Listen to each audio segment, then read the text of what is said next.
Chapter 1 Dawn of a Nation. A long time ago, in a far corner of the world, there was a group of islands surrounded by the sea. These islands would one day be called Japan. At first, they were quiet and untouched. Mountains rose high, rivers flowed swiftly, and forests stretched as far as the eye could see. The wind carried the whispers of something greater, stories waiting to unfold. The people of these islands believed that gods lived everywhere, in the mountains, in the trees, even in the water. They called these gods kami. To honor them, people built simple wooden shrines.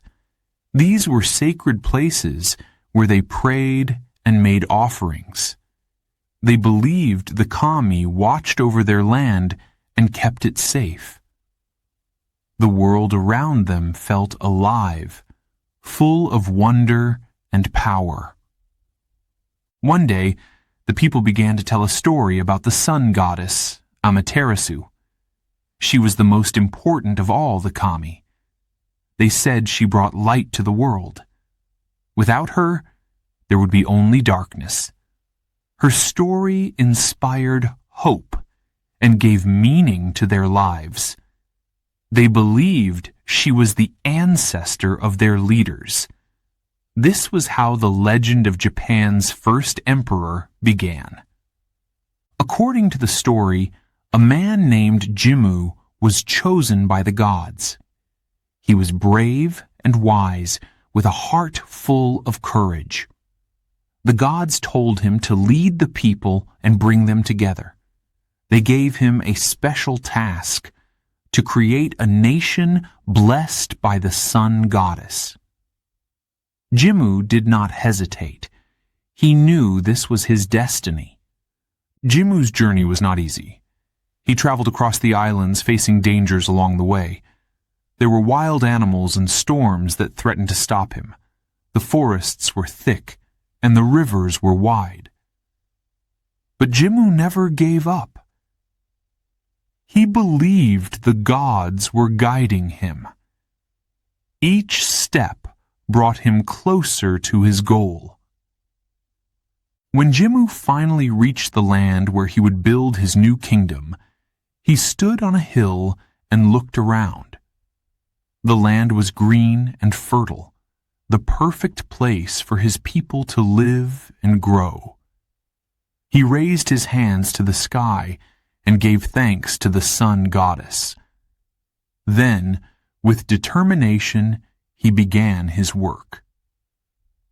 The people followed Jimmu. They trusted him and believed in his vision. Together, they built homes and planted crops. They learned how to use the land to their advantage. Slowly, their small villages grew into something more. A community was born, and with it, a sense of unity and purpose. As the years passed, the people continued to tell stories about Jimmu and the gods. These stories became part of their history. They were shared from one generation to the next, keeping the memory of those early days alive. The land they built together became the foundation of Japan. The people also grew closer to nature. They believed the kami were always watching, so they treated the land with respect. They celebrated the seasons, held festivals, and made offerings at the shrines. Each act connected them to the gods and to each other. Life was simple, but it was full of meaning. In time, the wooden shrines became more beautiful. The people used their skills to carve intricate designs and paint the wood in bright colors. They added gates, called torii, to mark the entrance to these sacred places. When someone passed through a torii, they left the everyday world behind and stepped into a space of peace and holiness. These shrines became symbols of their faith and connection to the kami. But the people also knew that life was not always easy. Sometimes the weather was harsh. Storms would sweep through the villages, destroying homes and crops. Earthquakes shook the ground beneath their feet. When these things happened, they turned to the kami for help. They prayed for strength and for better days to come. Their faith kept them strong. As their society grew, so did their culture. They began to create beautiful art and music. They made pottery with delicate patterns and learned to weave cloth. They wrote poems about the beauty of the world around them. These creations reflected their love for nature and their deep respect for the gods. One of their most important traditions was the passing down of knowledge. The elders taught the young how to farm, fish, and build. They shared stories about the past, teaching them to honor their ancestors. Each generation added something new, but they never forgot where they came from. Years turned into centuries, and the people of Japan continued to grow and change. They faced challenges, but they also achieved great things. The small villages became towns, and the towns became cities. The spirit of Jimmu, their first emperor, lived on in their hearts. His courage and vision were the roots of their nation. Even today, the legacy of those early days remains. The stories of the sun goddess, the kami, and Jimmu are still told. The shrines still stand, welcoming those who seek peace and connection. The people of Japan continue to honor their past while looking toward the future. The land of the rising sun is more than a name. It is a promise, a reminder of where it all began. From the simple shrines in the forest to the vibrant cities of today, Japan's journey is one of hope, resilience, and faith.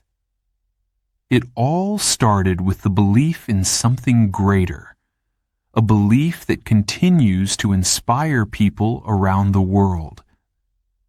As the sun sets on this chapter of the story, imagine the light that first shone on those islands so long ago.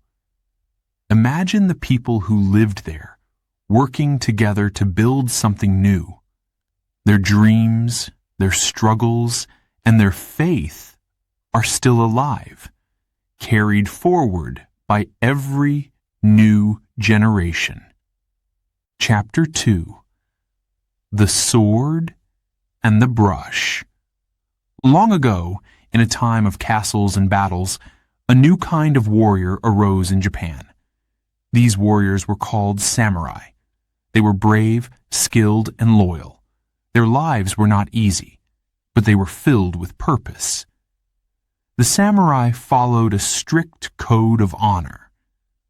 This code guided their actions and shaped their world.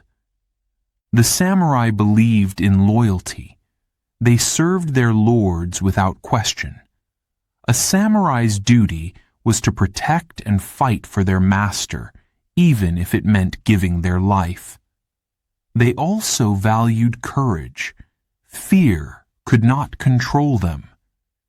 Even in the face of danger, a true samurai stood firm. Their code of honor was called Bushido, which means the way of the warrior. Bushido was more than rules. It was a way of life. It taught the samurai to be honest, fair, and respectful. They were strong, but they were not cruel. Strength without kindness was seen as weakness. The samurai were known for their weapons. The sword, or katana, was their most prized possession. It was not just a tool for battle. It was a symbol of their spirit. The katana was sharp and deadly, but it was also beautiful. Each sword was made with great care. Skilled craftsmen folded and hammered the metal many times, creating a blade that was both strong and flexible. A samurai treated their sword with respect. It was kept clean and sharp, ready for use at any moment. Before battle, a samurai would bow to their weapon, showing gratitude and reverence. The katana was not just an object, it was a part of who they were. Training to become a samurai was hard. Young boys began their lessons early. They learned to fight with swords, bows, and spears. They practiced riding horses and studied strategy. Every movement had to be perfect. Mistakes could mean death in battle. But training was not only about fighting. Samurai were also taught discipline. They had to control their emotions and stay calm under pressure. Though the samurai were warriors, their lives were not only about war.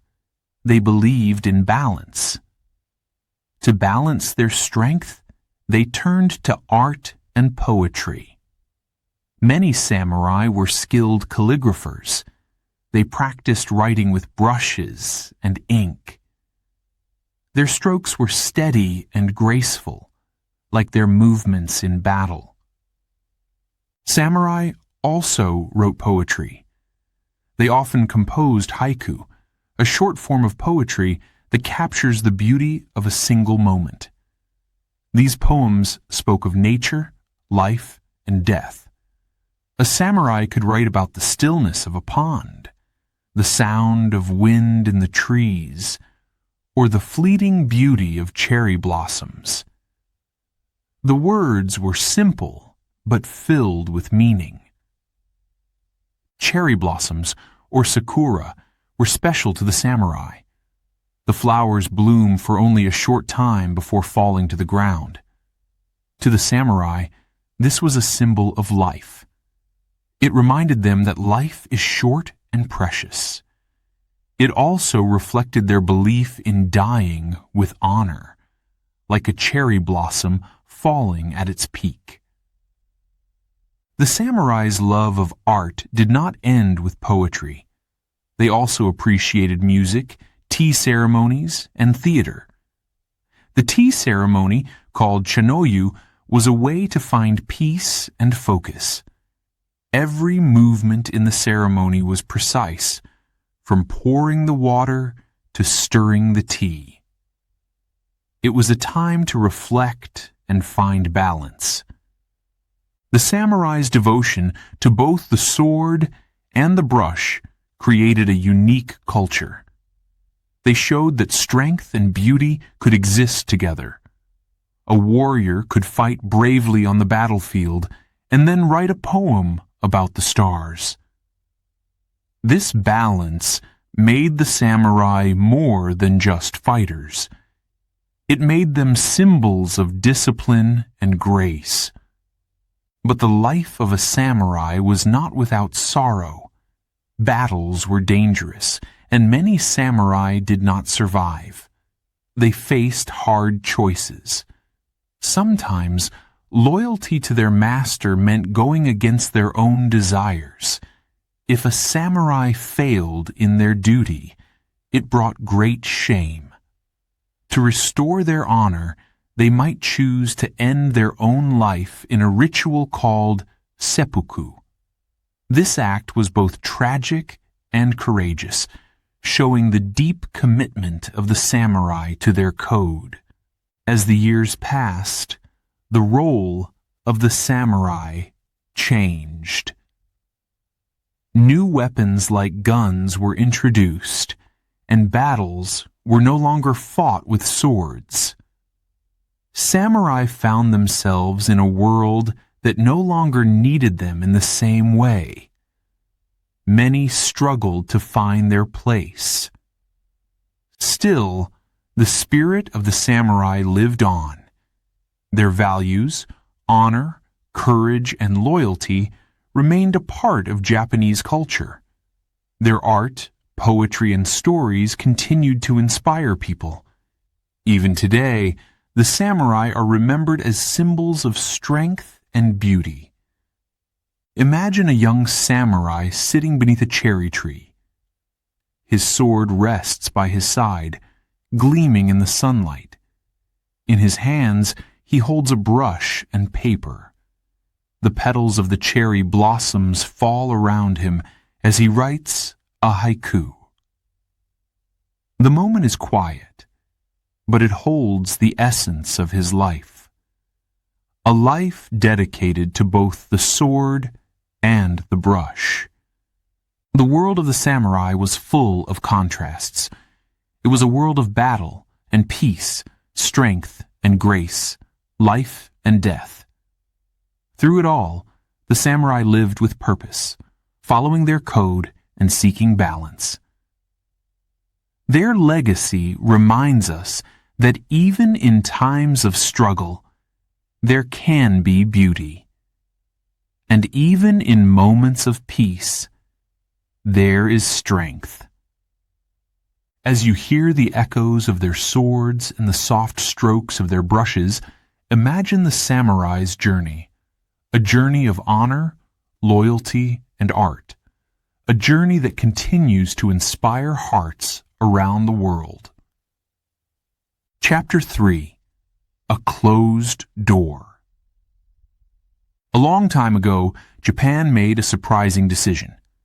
The country closed its doors to the outside world. For over 200 years, no one could enter or leave freely. This time was known as the Edo period, named after the city of Edo, now called Tokyo. It was a time of peace, but also isolation. The story begins in the early 1600s. Before this, Japan had faced years of war and chaos. Powerful lords, called daimyo, fought for control. Their armies battled across the land, bringing destruction and fear. Then, a leader named Tokugawa Ieyasu brought order. He became the shogun, the ruler of Japan. Under his rule, the Tokugawa shogunate was born, and the country began to settle. But peace brought new problems. Foreign traders arrived in Japan with ships full of goods. They brought silk, spices, and silver. They also brought something else, new ideas. Missionaries from Europe spoke about a different religion, Christianity. At first, the Japanese people were curious. Some converted, and churches were built. But as the new faith spread, tensions grew. The shogun worried about the foreign influence. He feared it could weaken his power. What if the daimyo used foreign guns to rebel? What if people turned against their own traditions? The questions were too dangerous to ignore. Tokugawa leaders decided to act. They closed Japan to the world. In 1639, strict laws were passed. Foreigners were banned, except for a small group of Dutch traders. These traders lived on a tiny artificial island called Dejima, near Nagasaki. They could not leave the island. Even their goods were carefully inspected. No foreign books or ideas could enter Japan without permission. For the Japanese people, leaving the country became illegal. If someone tried to escape, they faced death. Japan had truly shut itself away. At first, life felt different. The bustling ports became quiet. The sound of foreign ships faded. But inside Japan, a new kind of life began to take shape. Without wars or outside distractions, people focused on their work. Farmers grew rice, the country's most important crop. Merchants traded goods in the markets. Craftsmen made beautiful items like pottery, swords, and fabrics. Society became stable. Samurai, however, faced a challenge. They were warriors, trained for battle. But in a time of peace, there were no wars to fight. Many samurai became administrators or teachers. Some struggled to find purpose. They still carried their swords, but their role in society was changing. In the countryside, farmers worked hard. They grew rice in flooded fields, often under the hot sun. Their lives were simple but difficult. They paid heavy taxes to the daimyo and the shogun. Still, they found joy in festivals and the changing seasons. In the spring, they watched cherry blossoms bloom. In the autumn, they celebrated the harvest. Merchants in the cities grew rich during this time. They traded silk, tea, and sake. They also helped spread a new culture. Kabuki theater became popular, with its bright costumes and dramatic performances. Woodblock prints, called ukiyo-e, showed beautiful landscapes, famous actors, and scenes of daily life. These prints were colorful and full of detail. People of all classes enjoyed them. Even though Japan was closed, it was not completely cut off. The Dutch on Dejima brought news of the outside world. They shared information about science, medicine, and technology. Japanese scholars translated Dutch books and studied these new ideas. This became known as Rangaku, or Dutch learning. It was like a small window to the outside world, even while the door remained shut. But life in isolation was not perfect. The strict rules of the Tokugawa shogunate controlled every part of society. People were divided into classes: samurai, farmers, craftsmen, and merchants. Movement between classes was almost impossible. If someone broke the rules, they faced harsh punishments. Natural disasters also brought hardship. Earthquakes, typhoons, and famines struck the land. In some years, crops failed, and people went hungry. Villages were filled with sadness. These struggles tested the strength of the Japanese people. As time passed, whispers of change began to spread. By the 1800s, foreign ships started appearing again. Some came for trade, others for exploration. The sight of these ships caused fear and curiosity. What did the foreigners want? Would they bring trouble or opportunity? In 1853, a dramatic event shook Japan. American ships, led by Commodore Matthew Perry, arrived in Edo Bay. These black ships, as the Japanese called them, were large and powerful. Perry brought a letter from the U.S. President asking Japan to open its doors for trade. The shogunate faced a difficult decision. Should they agree, or should they resist? The arrival of Perry's ships marked the beginning of the end for Japan's isolation. After much debate, Japan signed a treaty with the United States in 1854. Other countries soon followed. The closed door was finally opening after more than 2 centuries. The years of isolation had shaped Japan in many ways. The country had enjoyed peace and stability. Its culture had flourished, creating art, theater, and traditions that remain famous today. But isolation also came at a cost. Japan had fallen behind in technology and industry. It now faced a world that was far more advanced. The reopening of Japan was both exciting and challenging.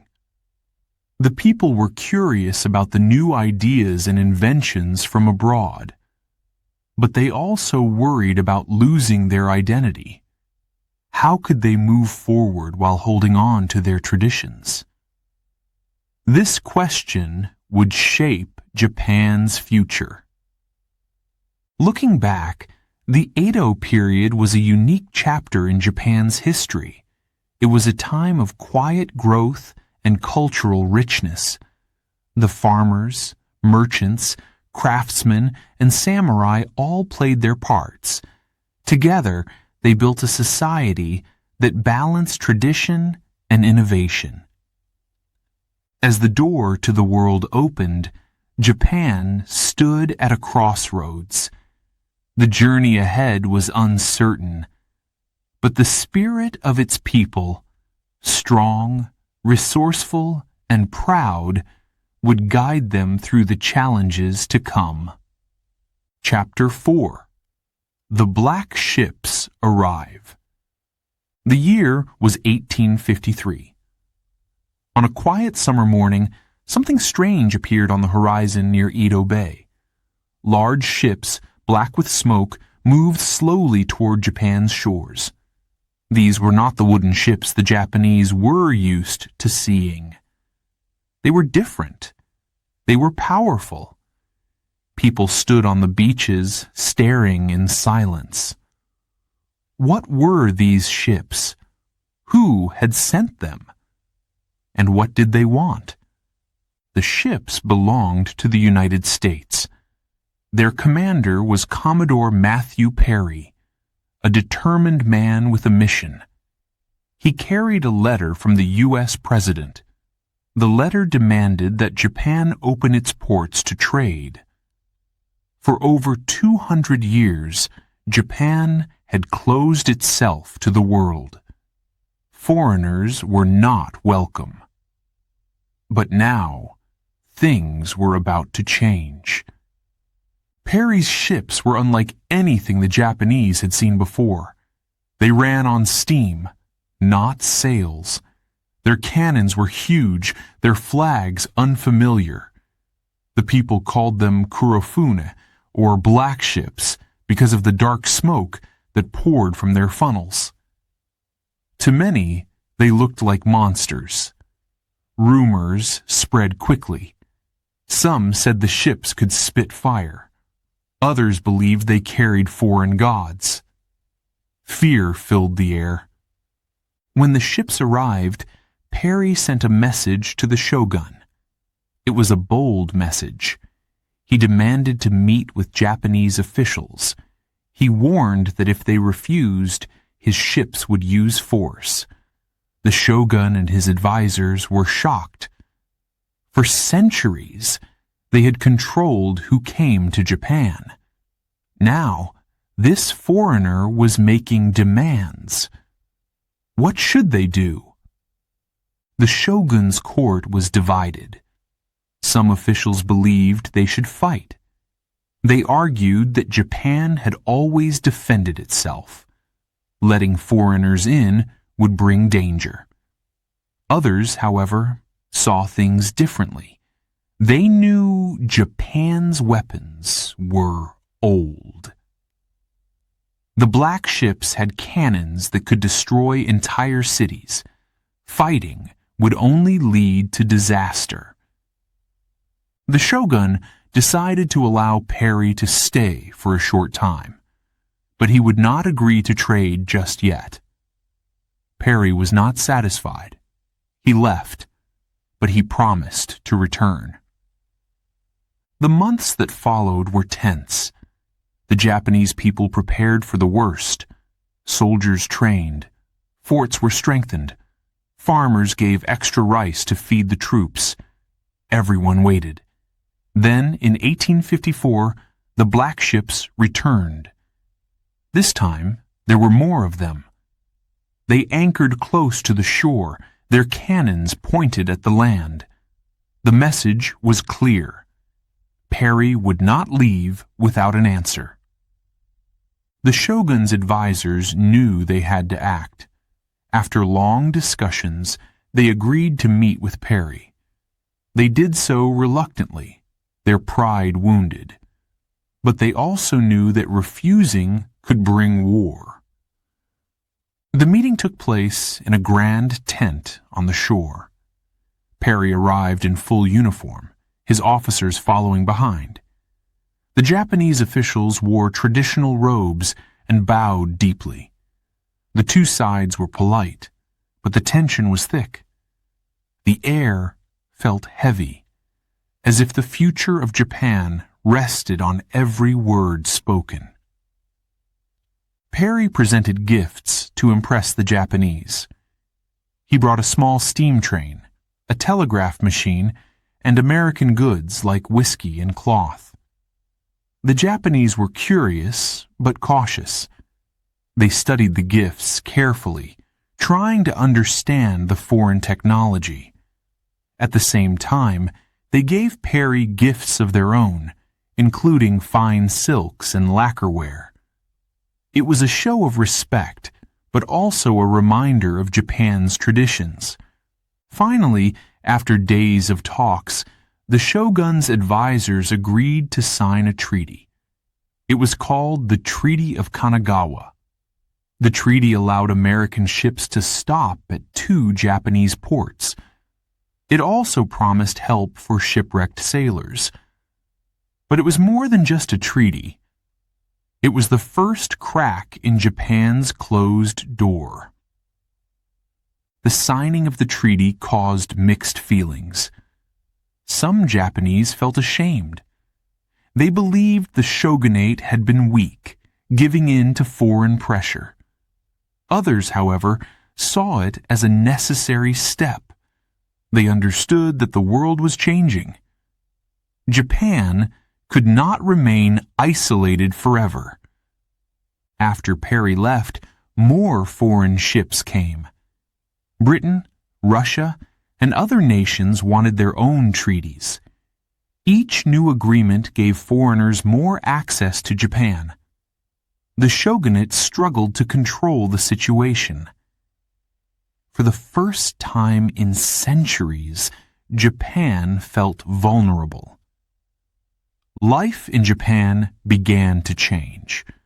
Foreign goods and ideas entered the country. People saw new clothes, tools, and machines. Western books were translated into Japanese. Some people were excited by these changes.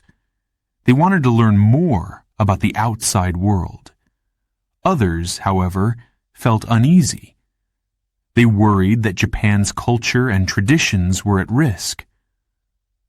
The arrival of the black ships also caused political unrest. Many people blamed the shogunate for allowing foreigners in. Protests and rebellions broke out in different parts of the country. Some groups wanted to restore power to the emperor, who had been a figurehead for centuries. They believed the emperor could unite Japan and protect it from foreign influence. These tensions eventually led to the end of the Tokugawa shogunate. In 1868, a young emperor named Meiji took the throne. He promised to modernize Japan while preserving its traditions. Under his rule, Japan entered a new era, full of challenges and opportunities. Looking back, the arrival of the black ships was a turning point. It forced Japan to face the outside world after centuries of isolation. The people were scared, but they were also resilient. They found ways to adapt, without losing their identity. Imagine standing on the shore, watching the black ships arrive. The smoke rises into the sky and the waves crash against their dark hulls. The sight is both terrifying and fascinating.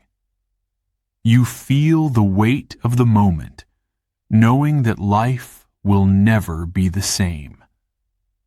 The black ships brought gifts and threats, but they also brought a choice. Japan could stay in the past, or it could step into the future. The people chose to face the challenge, and in doing so, they began a journey that would transform their nation forever. Chapter 5. The Meiji Miracle. The year was 1868. Japan was changing. After centuries of rule by the shogunate, power returned to the emperor. The new ruler, Emperor Meiji, was just 16 years old. His name, Meiji, meant enlightened rule. The people hoped his reign would bring light to a country facing darkness. They were ready for something new. The world outside Japan was moving fast. Countries like Britain and the United States had factories, railways, and steamships. Japan, however, was still using wooden tools and traveling by foot or horse. The leaders of Japan knew they had to catch up or risk being left behind. A decision was made. Japan would modernize. But how? The country had strong traditions. Many people were afraid that modernization would destroy their way of life.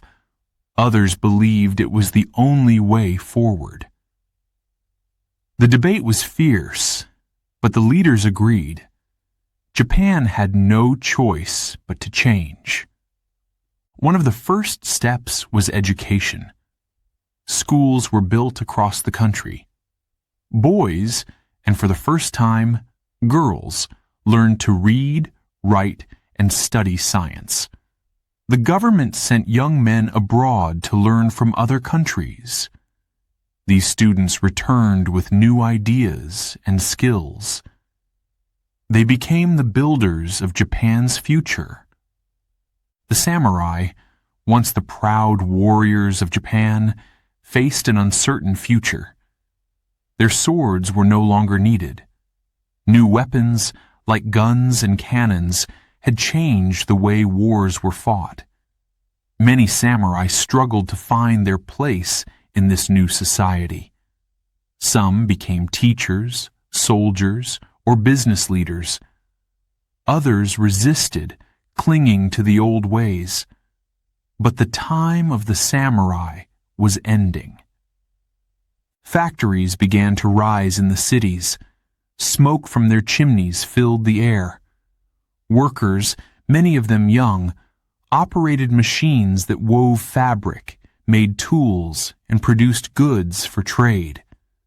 The sound of hammers and engines echoed through the streets. Japan was becoming an industrial nation. The government also built railways. Trains connected cities that had once been days apart by foot.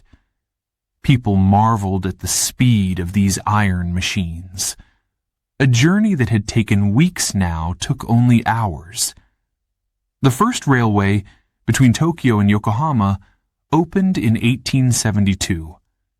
Crowds gathered to watch the trains, their eyes wide with wonder. The changes were not easy. Farmers, who made up most of the population, found life hard. Taxes were high, and they had to sell more rice to pay them. Many moved to the cities, looking for work in factories. The cities grew quickly, but they were crowded and dirty. Life in the city was exciting, but it was also tough. Despite these struggles, there was a sense of hope. People believed they were building a better future, Artists painted scenes of trains, factories, and bustling markets. Writers told stories of progress and dreams. Even traditional arts, like kabuki theater and tea ceremonies, found ways to adapt to the modern age. The government continued to learn from other countries. Experts from the West were invited to Japan to teach about technology, medicine, and law. Japanese architects studied Western styles and built grand buildings. But they also combined these ideas with traditional Japanese designs. The result was something unique, a blend of old and new. Japan's leaders also wanted a strong military. They studied the armies of Europe and created a modern force. The new army wore Western-style uniforms and carried modern weapons. Japan even built its own navy, with ships made of steel. The leaders hoped this military power would protect Japan from foreign threats. In 1889, Japan adopted a new constitution. It was inspired by Western ideas of government, but it was still uniquely Japanese. The emperor remained a symbol of unity, but elected leaders began to play a bigger role. This was a big step toward democracy. The Meiji era was also a time of invention. Engineers built Japan's first telegraph lines, which allowed people to send messages over long distances. Soon, electricity lit up the cities. Factories became more efficient, and homes became brighter. Life was changing faster than anyone had imagined. But not everyone was happy. Some people missed the old ways. They felt life had become too fast, too different. Others were frustrated by the growing gap between the rich and the poor. The new opportunities were exciting, but they were not shared equally. In the countryside, farmers still worked long days in the fields. They watched as the cities grew richer and wondered when their lives would improve. Many felt left behind. Their struggle was a reminder that modernization came at a cost. By the end of the Meiji era in 1912, Japan had transformed itself. The country was no longer isolated or outdated. It had modern factories, railways, and a strong military. Its people were educated and ready to face the world. Japan had joined the ranks of modern nations. But the journey was not over. The changes of the Meiji era brought both opportunities and challenges. Japan was growing stronger, but it also faced new questions. How could it balance tradition and progress? How could it ensure that everyone shared in its success? These questions would shape the next chapter of Japan's story. As you think about the Meiji era, imagine the excitement of that time. Picture a young boy watching a train for the first time, his face filled with wonder. Imagine a farmer planting rice, dreaming of a better future for his children. Think of the samurai, saying goodbye to their swords but finding new ways to serve their country. Each of them was part of a miracle of change, growth, and hope. The Meiji era was not perfect. It was a time of struggle and sacrifice. But it was also a time of vision and courage. The people of Japan dared to dream of a better future, and step by step, they made that dream a reality. Before we begin Chapter 6, a quick note for our listeners. You're currently listening to this audiobook on Woo English. Remember, this content is specially made for Woo English listeners only. If you're hearing it on any other channel, it may be a violation of Woo English's rights. Please ensure you're tuned into the right source to fully enjoy and respect this audiobook journey. Now, let's continue the story. Chapter 6: A Nation at War. The 20th century began with hope for Japan. The country had grown strong during the Meiji era. Factories produced steel, ships, and modern goods. Schools taught science, technology, and new ideas. Railways connected cities. Japan was no longer isolated. It was a nation ready to take its place in the world. But strength brought new ambitions. Japan wanted more land, more resources, and more power. Its leaders looked beyond the islands. They wanted to expand. To do this, they needed a strong military. In 1904, Japan went to war with Russia. The two countries fought over control of land in Asia. This was called the Russo-Japanese War. Japan surprised the world. Its navy defeated the Russian fleet, and its army won important battles. For the first time, an Asian country had defeated a European power. The victory brought pride and respect. Japan felt unstoppable. The years that followed were busy.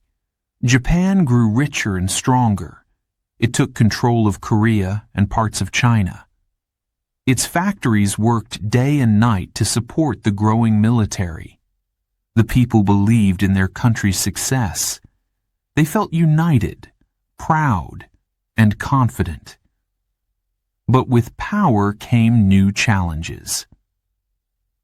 In the 1930s, Japan faced hard times. The economy struggled. Many people were poor. Some were hungry.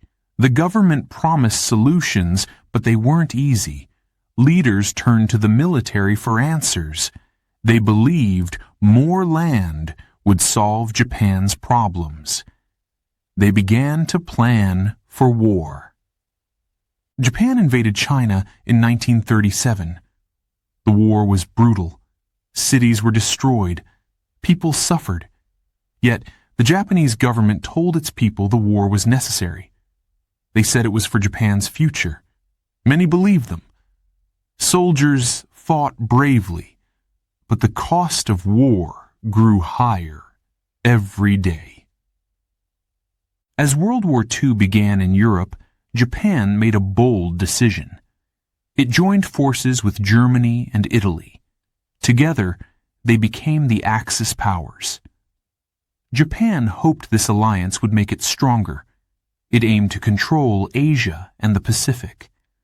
The leaders believed Japan could not lose.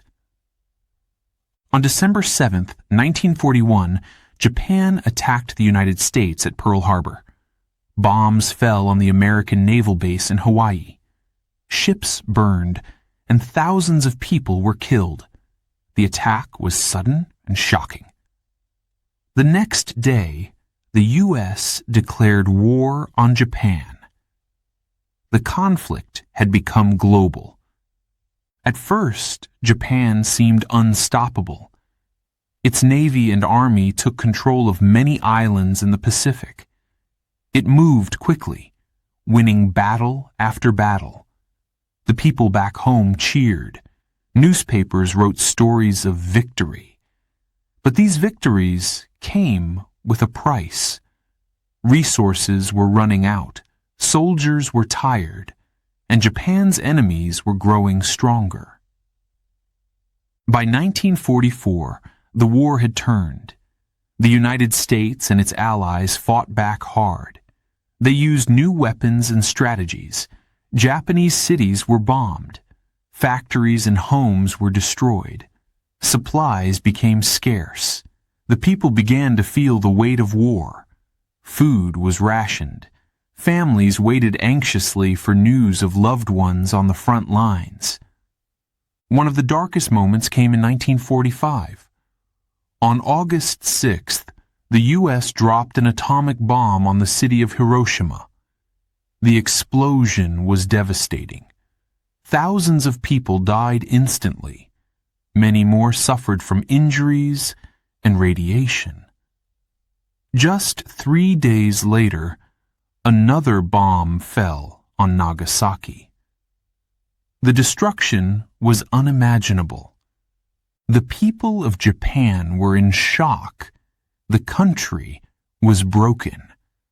On August 15th, Emperor Hirohito spoke to the nation. His voice was calm but heavy with sadness. He told the people that Japan would surrender. The war was over. For the first time, Japan had lost. The pride and confidence of the past had vanished. Cities lay in ruins. Millions of lives had been lost. The people faced an uncertain future. How would they rebuild? How would they move forward? Despite the pain, the Japanese people showed resilience. They began to clean up the rubble and rebuild their homes. They worked together, helping neighbors and strangers alike. Slowly, hope returned. But the memory of the war stayed with them. It was a reminder of the cost of ambition and the importance of peace. The war had left scars on the world, but it also taught valuable lessons. Japan learned the danger of unchecked power. It learned that strength must be balanced with responsibility. These lessons would guide the nation in the years to come. Imagine the streets of Hiroshima after the bomb. Smoke rises into the air. The city is silent, except for the cries of the wounded. But even in this darkness, there is courage. People help each other, sharing what little they have. It is a moment of both sorrow and strength. The story of Japan during the war is one of extremes, great victories and devastating defeats. It is a story of ambition, pride, and the high cost of war. But it is also a story of survival. The people of Japan faced their darkest days with courage, and from the ashes they began to rebuild. As you think about this time in history, remember the choices that led to war. Remember the emotions, the pride, the fear, the hope, and the sorrow. And most of all, remember the strength of the human spirit. Even in the worst of times, it can find a way to endure. Chapter 7. Rising from the Ashes. In 1945, the war was over, but Japan was in ruins. Cities lay in ashes. Factories were destroyed. Millions of people had lost their homes. Hunger and sadness filled the air. The country faced its darkest hour. Yet even in the shadows, there was a spark of hope. The people of Japan were tired of war. They wanted peace. They wanted to rebuild. Families gathered together, sharing food and warmth. Neighbors helped each other even when they had little to give. The spirit of unity grew stronger. Slowly, step by step, Japan began to rise. The first challenge was survival. Food was scarce. Many relied on rice, sweet potatoes, and whatever they could find. The winters were cold and homes were damaged or gone. People worked hard to rebuild their houses. They used scrap wood, bricks, and anything that could provide shelter. It was not easy, but they refused to give up. Foreign soldiers arrived, led by the United States. They were part of an occupation meant to help rebuild Japan. At first, many Japanese felt uneasy. What would happen to their country? But soon, it became clear that change was coming. The goal was to create a peaceful and democratic Japan. New laws were written. The emperor, once seen as a god, now became a symbol of unity. Power was given to the people. Elections were held, and women were allowed to vote for the first time. Schools changed too. They began teaching ideas of peace, equality, and cooperation. These changes gave people a sense of hope for the future. The economy was another challenge. Factories had been destroyed, jobs were hard to find, but the Japanese people were determined. Workers cleaned out factories and repaired machines. Farmers planted new crops. Businesses reopened one by one. Everyone worked together to rebuild the nation's strength. The government also had a plan. They focused on rebuilding industries like steel, textiles, and shipbuilding. At first, the progress was slow, but soon Japan's economy began to grow. Exports increased, and foreign countries started buying Japanese goods. The hard work was paying off. In the 1950s, something amazing happened. Japan entered a period of rapid growth. This was called the economic miracle. Factories became busier than ever. New products like cars, cameras, and radios were made in Japan. Companies like Toyota, Sony, and Panasonic became world famous. The Japanese people took pride in their achievements. One key to this success was the Japanese spirit of teamwork.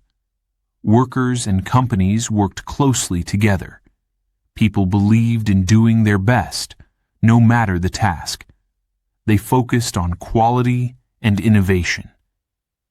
This mindset helped Japan compete on the global stage. The recovery was not just about factories and products. It was also about rebuilding communities and culture. Streets were cleaned, parks were built, and schools reopened. Festivals returned, bringing joy and color to the towns and cities. Traditional arts like tea ceremonies, calligraphy, and kabuki theater found new life. Japan honored its past while looking to the future. Life began to improve. Families moved into new homes. Children played in the streets again. Trains ran on time, and shops were filled with goods. People felt hopeful. They had faced hardship, but they had overcome it together. In 1964, the world saw how far Japan had come. The Olympics were held in Tokyo. It was a moment of pride for the entire country. The Games showed the world a new Japan, modern, peaceful, and full of energy. Skyscrapers rose above the city, and the newly built bullet train sped across the land. The future had arrived. But the journey was not without challenges. Natural disasters like earthquakes and typhoons tested the nation's strength. Each time, the people came together to rebuild. They showed resilience and unity. These hardships reminded them of what they had already overcome.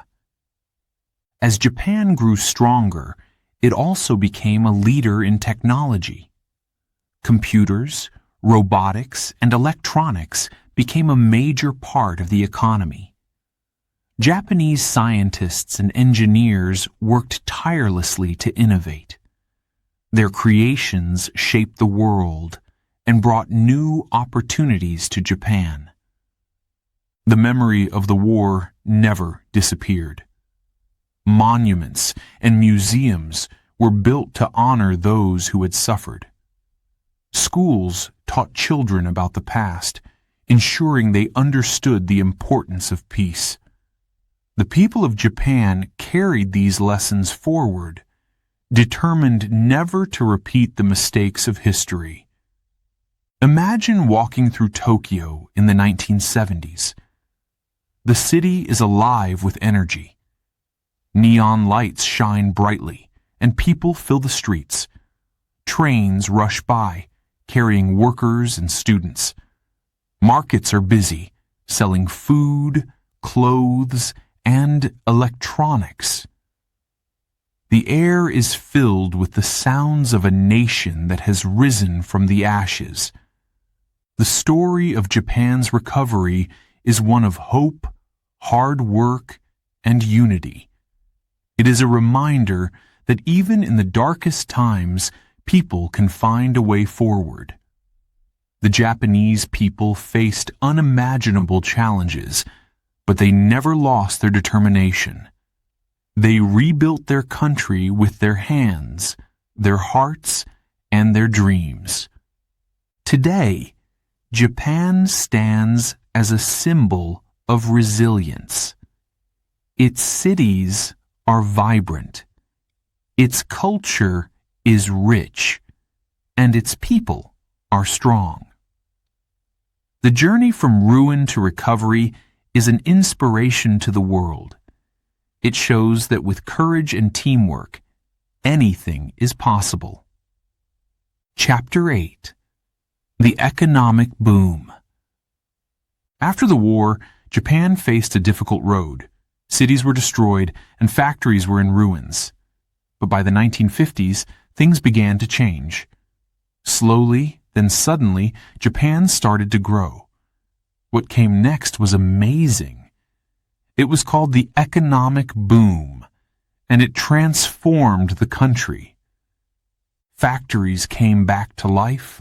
Workers repaired machines and built new ones. Companies like Toyota, Sony, and Panasonic started making cars, radios, and televisions. The world began to notice. Japanese products were known for their quality.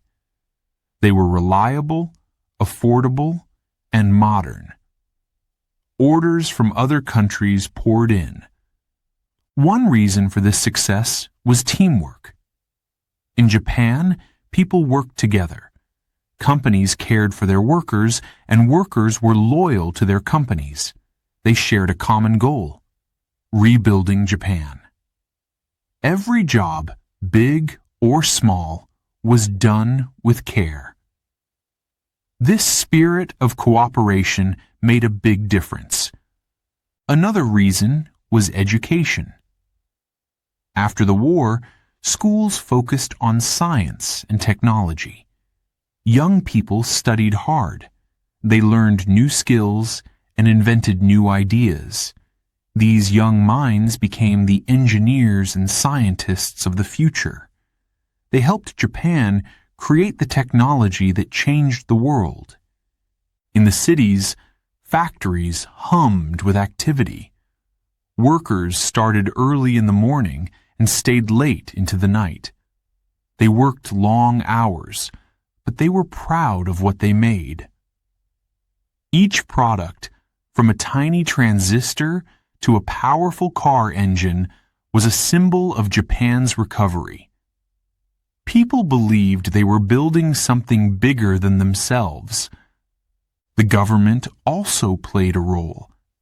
It supported businesses with loans and advice. It built roads, bridges, and ports to connect the country. Leaders made plans to grow industries like steel, textiles, and electronics. These efforts created jobs and made the economy stronger. The people of Japan made sacrifices during this time. Families saved money instead of spending it. Many lived in small homes and used what they had carefully. They worked hard so their children could have better lives. The dream of a brighter future kept them going. By the 1960s, the world could see the results. Japan's economy was growing faster than anyone had expected. Factories produced cars, cameras, and appliances for the global market. Japan became a leader in electronics. Companies introduced groundbreaking products like color TVs, calculators, and early computers. These inventions amazed people around the world. The cities were alive with energy. Tokyo, Osaka, and Nagoya became centers of business and innovation. Neon lights lit up the streets at night. Trains, including the famous Shinkansen or bullet train, sped across the country. The first bullet train started in 1964, connecting Tokyo and Osaka. It was fast, efficient, and a symbol of Japan's progress. That same year, Japan hosted the Olympic Games in Tokyo. The world watched as athletes from all nations came together. For Japan, it was more than just a sporting event. It was a chance to show the world how far it had come. Skyscrapers stood tall, and the streets were clean and modern. It was a moment of pride for the entire country. But the boom wasn't just about factories and cities. It was also about people. Behind every invention, every train, and every car was a person with a dream. Workers, engineers, and inventors all played a role. Their hard work and creativity made the boom possible. One of these inventors was Akio Morita, the co-founder of Sony. He believed in taking risks. In 1957, Sony introduced the first pocket-sized transistor radio. It was small, portable, and a huge success. Later, Sony created the Walkman, a device that let people listen to music anywhere. These products changed how people lived and entertained themselves. Another key figure was Kiichiro Toyota, the founder of Toyota. His company started making cars after the war. Toyota focused on building reliable vehicles. By the 1970s, Toyota cars were sold all over the world. They became symbols of Japanese quality and innovation. At the heart of the boom was the Japanese people. Farmers, factory workers, teachers, and shopkeepers all contributed. They believed in hard work, and they believed in their country. Their efforts built the foundation for Japan's success. By the 1970s, Japan had become one of the world's largest economies. Its products could be found in homes, offices, and stores around the globe. People marveled at how quickly the country had risen from the ashes. Japan had transformed itself into a modern industrial nation. But the success of the boom brought challenges too. Cities became crowded. The air and rivers were polluted by factories. Workers faced stress from long hours. People began to ask questions. Could the boom last forever? Was there a cost to all this progress? Despite these concerns, the achievements of this time were remarkable. Japan showed the world what determination and teamwork could accomplish. It became an example of how a nation can rise, even after great hardship. Imagine walking through a bustling street in Tokyo during the boom. Neon signs flash above you, advertising new gadgets and cars. You hear the hum of factories in the distance and the chatter of people rushing to work. The air is filled with energy and possibility. It feels like anything is possible. The economic boom was a golden age for Japan. It was a time of hard work, creativity, and pride. Factories hummed, cities shone, and dreams came true. The people of Japan built a brighter future, not just for themselves, but for their children and the generations to come. Their story is an inspiration to the world. Chapter 9. Traditions in a Modern World. As Japan grew into a modern nation, its cities changed. Tall buildings, bright lights, and busy streets became common sights. Trains raced through the countryside, and factories worked day and night. Life moved quickly, but something special remained. Japan's traditions stayed alive, even in this fast-changing world. One of these traditions is the tea ceremony, or chanoyu. It is more than just drinking tea. It is an art, a way to find peace in a busy life. Imagine stepping into a small, quiet room. The floor is covered with tatami mats. A scroll hangs on the wall, and a simple flower sits in a vase. The host moves slowly and carefully, preparing the tea. Every movement has meaning. Guests sip the tea, feeling calm and connected to the moment.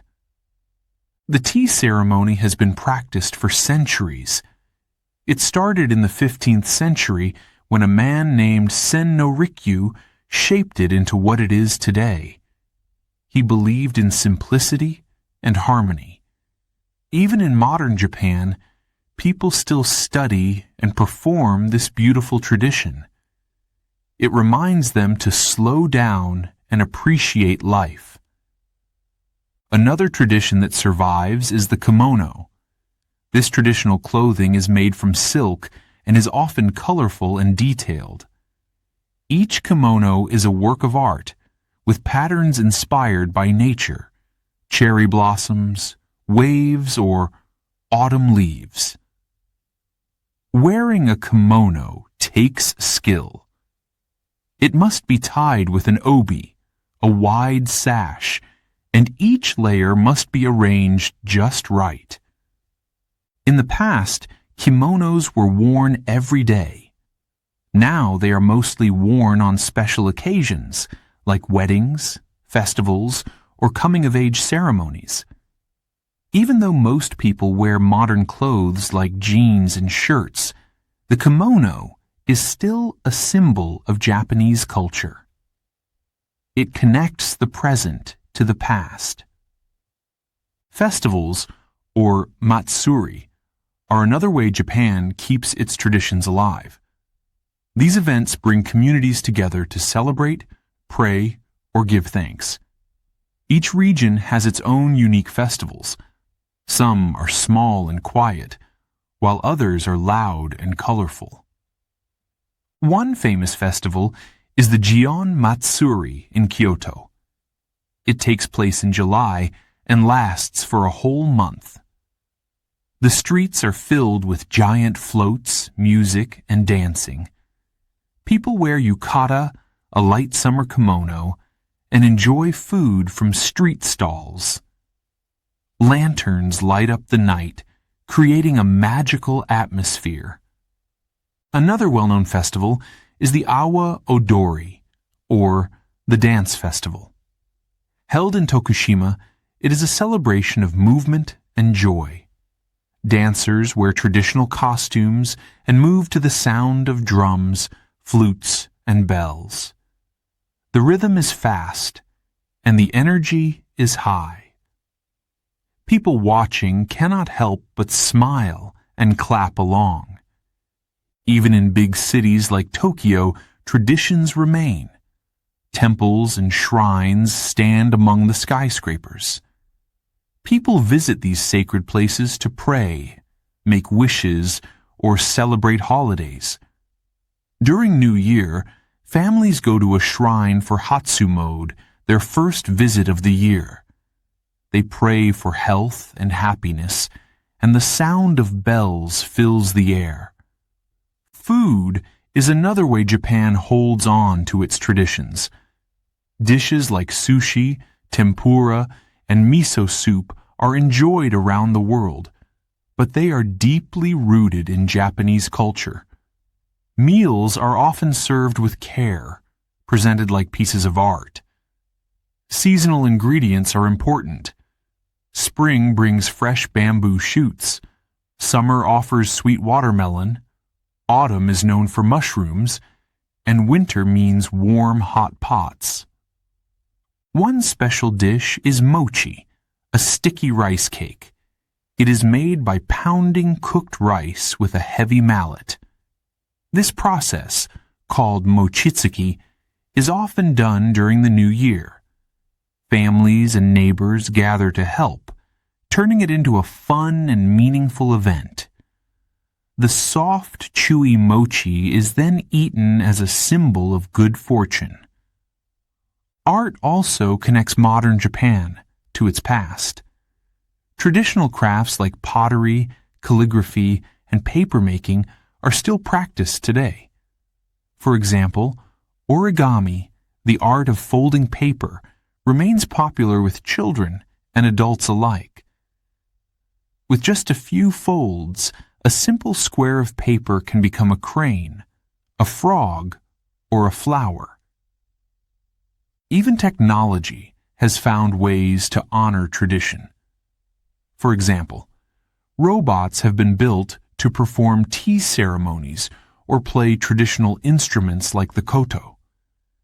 Modern artists combine ancient techniques with new materials to create fresh designs. This blend of old and new shows how Japan values both its history and its future. The seasons also play a big role in Japanese traditions. Spring is celebrated with hanami, or cherry blossom viewing. Families and friends gather under blooming trees to eat, drink, and enjoy the beauty of the flowers. Autumn brings momiji gari, or hunting for colorful leaves. These simple activities remind people of the natural beauty around them. In a world that changes so quickly, why do these traditions survive? Perhaps it is because they bring balance. Life in modern Japan can be busy and stressful, but traditions like tea ceremonies, festivals, and kimono remind people to pause. They connect them to nature, to each other, and to the past. Imagine walking through a park in spring. Pink cherry blossoms fill the trees, their petals falling like snow. Families sit on blankets, laughing and sharing food. A child runs to catch a falling petal. In that moment, time feels slower. The past and present come together. Japan's traditions are more than old customs. They are a way of life, a way to stay grounded in a fast-moving world. They remind people of who they are and where they come from. Even as Japan grows and changes, its traditions live on, inspiring both its people and the world. Chapter 10. Nature's Trials. Japan is a beautiful country. It has mountains, forests, rivers, and the sea. But nature is not always gentle. Japan faces many natural disasters. Earthquakes shake the ground. Tsunamis bring powerful waves. Typhoons roar with strong winds, and heavy rain. These trials are part of life in Japan. Earthquakes are common in Japan. The country sits on the Ring of Fire, a place where the Earth's plates meet. These plates move, causing the ground to shake.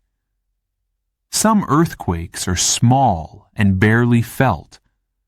Others are strong and destructive. One of the most powerful earthquakes happened in 2011. It was called the Great East Japan Earthquake. It struck on March 11th, shaking the land and causing buildings to sway. People ran outside, their hearts racing. But the earthquake was just the beginning. A tsunami followed. The waves were huge, as high as 10 meters in some places. They crashed into towns along the coast, destroying everything in their path. Houses, cars, and boats were swept away. People climbed to rooftops and hills, searching for safety. It was a moment of fear and sorrow. After the tsunami, another danger appeared. The Fukushima nuclear power plant was damaged. Radiation leaked into the air and water. People living nearby had to leave their homes. They did not know when they could return. It was a time of uncertainty. Despite the disaster, the people of Japan showed incredible strength. Rescue workers searched through the rubble, looking for survivors. Volunteers brought food, water, and blankets to those in need. Strangers helped each other, sharing what little they had. The spirit of unity shone brightly. Typhoons are another challenge. These powerful storms bring strong winds and heavy rain. They can cause flooding and landslides. In 2019, Typhoon Hagibis struck Japan. Rivers overflowed and homes were flooded. Roads and railways were damaged. Yet, even in the face of destruction, people worked together. Communities cleaned up the debris. Families supported one another. In the countryside, farmers face the trials of nature every year. Crops can be destroyed by storms or droughts. Yet, the farmers do not give up. They replant their fields and rebuild their lives. Their resilience is an inspiration. Over the years, Japan has learned how to prepare for disasters. Buildings are designed to withstand earthquakes. Early warning systems alert people when danger is near. Schools teach children what to do during an emergency. Drills are held regularly, so everyone knows how to stay safe. Even with these preparations, disasters can still bring loss. But the Japanese people find ways to remember and rebuild. Memorials are built to honor those who were lost. Ceremonies are held to pray for peace and protection. These acts of remembrance bring comfort and hope. Imagine standing by the sea after a tsunami. The land is quiet, covered in debris. A lone tree stands, its branches bare but strong. This tree becomes a symbol of hope. It reminds people that life can continue even after great loss. Japan's connection to nature is deep. The people respect its power and beauty. They celebrate the seasons with festivals and traditions, but they also understand the risks. This balance of respect and caution is part of their way of life. Technology plays a role in coping with disasters. Scientists study earthquakes and weather patterns. They develop tools to predict and respond to dangers. These advances save lives and reduce damage. But technology alone is not enough. The strength and unity of the people are just as important. After disasters, stories of kindness emerge. A shop owner gives food to hungry families. A stranger offers shelter to someone who has lost their home. These acts of compassion show the heart of Japan. They remind us that even in the hardest times, people can find light. Disasters leave scars, but they also bring lessons. The people of Japan learn from each experience. They build stronger homes and better systems. They prepare for the future, knowing that nature will test them again. The Great East. Japan earthquake was a turning point. It taught the world about the power of nature and the resilience of the human spirit. Countries around the globe sent aid to Japan. This support showed that in times of disaster, the world can come together. Imagine a child planting a tree in a place where the land was once destroyed. She digs the soil carefully, placing the seedling in the ground. Her small hands press the earth around it. This act is simple, but it is full of hope. It is a promise for the future. Japan's trials with nature are a part of its story. They bring pain, but they also reveal strength. The people face each challenge with courage and unity. They rebuild their homes, their towns, and their lives. And they remember, honoring the past while looking toward the future. Nature is powerful, but so is the human spirit. The story of Japan shows that even in the face of great trials, people can rise, rebuild, and find hope again. Chapter 11. Innovators and Dreamers. After rebuilding from the war, Japan began to dream. It was a time for new ideas and bold creations. The country's spirit of innovation grew stronger. Japan's inventors and artists became known around the world for their creativity and skill. Their work shaped the future, bringing joy and inspiration to millions. One area where Japan shone was technology. In the 1970s and 1980s, Japanese companies like Sony, Panasonic, and Sharp became global leaders. They made products that changed how people lived. The Walkman, created by Sony, allowed people to listen to music anywhere. It was small, portable, and revolutionary. For the first time, music could be carried in your pocket. Another groundbreaking invention was the compact disc, or CD. This small, shiny disc could hold hours of music. It replaced vinyl records and cassette tapes.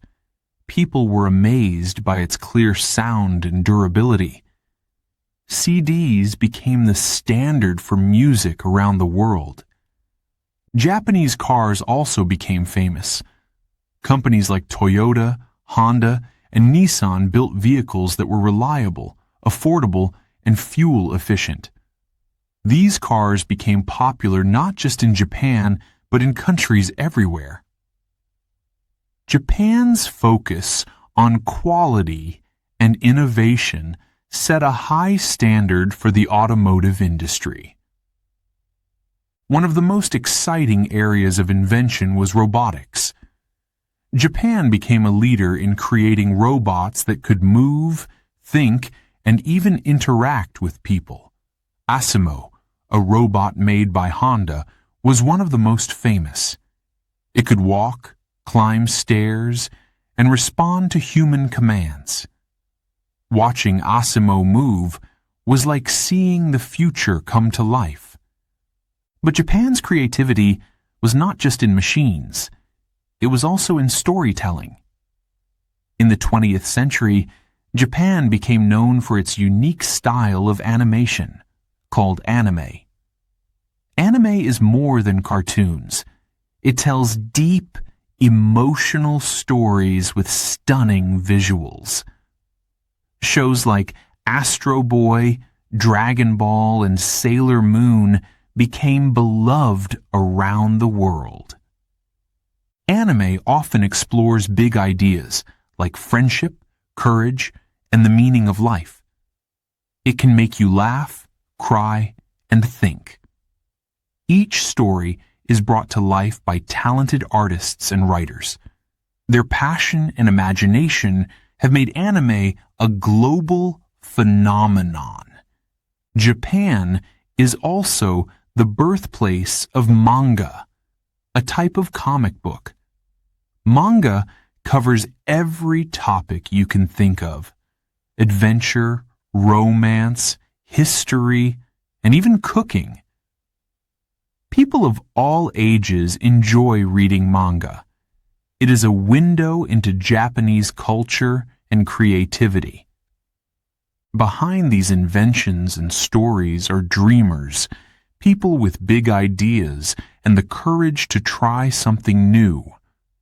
One of these dreamers was Osamu Tezuka, often called the god of manga. He created Astro Boy, a story about a robot boy with a human heart. Tezuka's work inspired generations of artists and helped shape the world of anime and manga.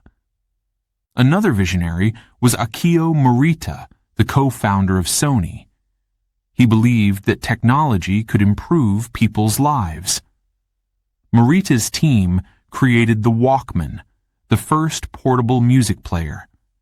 At first, some people doubted the idea. Who would want to carry music with them? But Morita believed in his vision. The Walkman became a worldwide success. In the world of cars, Soichiro Honda stood out. He started with a small workshop, making bicycles with motors. His company grew into one of the largest car manufacturers in the world. Honda's dream was to build vehicles that brought freedom and joy to people everywhere. The video game industry also grew in Japan. Companies like Nintendo and Sony created games that became part of everyday life. Characters like Mario, Link, and Pikachu became household names. Games like Super Mario Bros. And The Legend of Zelda brought adventure and fun into homes around the world. Japan's inventors didn't stop there. They continued to create new things that changed how we live. The bullet train, or Shinkansen, was one of these creations. It was the fastest train in the world when it began in 1964.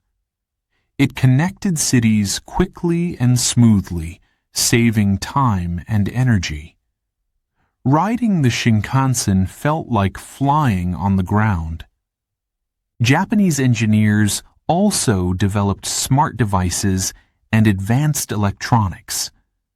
From cameras to calculators, their inventions became part of daily life. These creations made tasks easier and opened new possibilities for people everywhere. Even with all this modern technology, Japanese inventors often found inspiration in tradition. For example, some robots are designed to perform tea ceremonies. Others are inspired by ancient myths or nature. This mix of old and new is one of the secrets of Japan's creativity. Japan's inventors and artists remind us of the power of imagination. They show that dreams can become reality. Their work inspires people not just in Japan, but all over the world. Imagine a young child sitting in front of a TV watching Astro Boy for the first time. The robot hero flies through the air, saving the day. The child's eyes light up with wonder. At that moment, a spark of inspiration is born. That child might grow up to be an artist, an inventor, or a storyteller. Japan's story is full of innovators and dreamers. Their creations have brought joy, comfort, and excitement to millions. From robots to anime, cars to video games, they have shaped the world we live in today. And they continue to dream of what comes next. What will the future bring? No one knows for sure. But in Japan, the spirit of innovation is alive and well. The next big idea could be just around the corner. For now, we can celebrate the incredible journey of Japan's inventors and dreamers. Their creativity inspires us all to imagine, explore, and believe in the power of dreams. Chapter 12. The Spirit of Japan. Japan is a land of contrasts. It is ancient and modern, quiet and busy, simple and complex. Over thousands of years, Japan has built a unique identity. It is a place where the past and future live side by side. What makes Japan special? Let's look back at the journey. Japan's history begins with its connection to nature. Mountains, rivers, and forests shaped the land and its people. They believed in kami, the spirits of nature. This deep respect for the natural world became part of their culture. Even today, Japan's gardens, temples, and shrines reflect this harmony with nature. The seasons are celebrated, from cherry blossoms in spring to red maple leaves in autumn. The people of Japan have always valued discipline and honor. The samurai followed a code called Bushido, the way of the warrior. It taught loyalty, courage, and respect. These values influenced not only warriors, but also farmers, craftsmen, and merchants. They became part of Japan's character, shaping how people live and work together. During the Edo period, Japan chose isolation. The country closed its doors to the world. This time of peace allowed culture to flourish. Art, poetry, and theater reached new heights. The quiet strength of this era still inspires. It reminds us that beauty and creativity can grow in stillness. Then came the Meiji Restoration. Japan opened to the world and began to modernize. Trains, factories, and new technologies appeared. The people faced great change, but they adapted. They worked hard to build a stronger nation. This spirit of resilience carried Japan forward. In the 20th century, Japan faced its darkest days. War brought destruction and pain. Cities were bombed and lives were lost. But even in this tragedy, the people found hope. After the war, they rebuilt their homes, their cities, and their lives. They worked together, showing the strength of their unity. The economic boom transformed Japan again. Factories hummed and innovation soared. Japan became a leader in technology, creating cars, electronics, and robots. Companies like Toyota, Sony, and Nintendo brought Japan's ideas to the world. Yet, even in this rush of progress, the people held on to their traditions. Tea ceremonies, kimono, and festivals remained part of life. The balance of old and new made Japan unique. Japan's creativity shines in its art and storytelling. Anime and manga capture the world's imagination. They tell stories of heroes, dreams, and the beauty of life. Behind each story is a team of artists and writers who pour their hearts into their work. Their passion inspires people of all ages. Nature has also tested Japan. Earthquakes, tsunamis, and typhoons remind the people of the power of the earth. Yet, each time disaster strikes, the people rise again. They rebuild their homes and their spirits. They remember those they lost and find strength in each other. This resilience is the true spirit of Japan. As the world changes, Japan continues to dream. New technologies, art, and ideas come from this small island nation. But Japan also remembers its roots. It honors the lessons of its past. This balance of history and innovation, tradition and progress, is what makes Japan special. Imagine standing in a bamboo forest. The tall green stalks sway gently in the wind. The air is still, yet alive with energy. This is Japan, a place where quiet strength grows, a place where history whispers and the future calls. The spirit of Japan is not just in its buildings or inventions. It is in its people. It is in their kindness, their respect for one another, and their dedication. It is in their ability to find beauty in the smallest things. A teacup, a flower, a moment of silence. What makes Japan unique? Perhaps it is all these things, the past, the people, and the dreams of tomorrow. It is the way they come together to create something extraordinary. Japan's journey is not over. The people will continue to grow, create, and inspire. As you reflect on this story, remember the lessons of Japan. Remember its resilience, its beauty, and its unshakable spirit. Let it remind you of the strength within all of us.